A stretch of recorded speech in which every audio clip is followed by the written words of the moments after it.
OK. Realita. EP.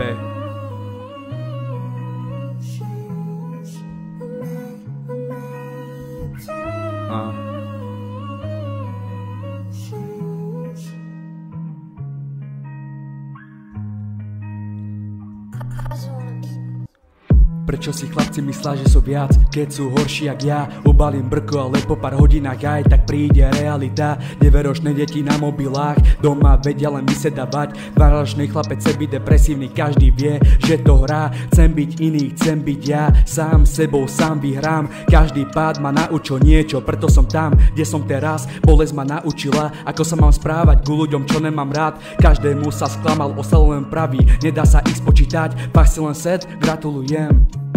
Uhádol si, náladu mám len vtedy, keď moja babe mi dáva pusy. Keď stojím za majkom, je to stav, nedá sa ho len tak ľahko opísať.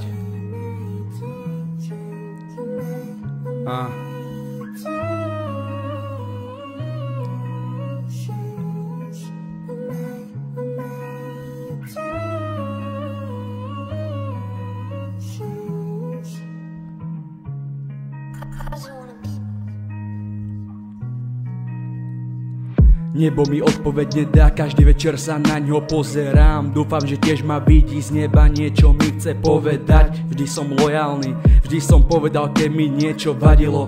Zastal si svojich, povedal do papule pravdivo.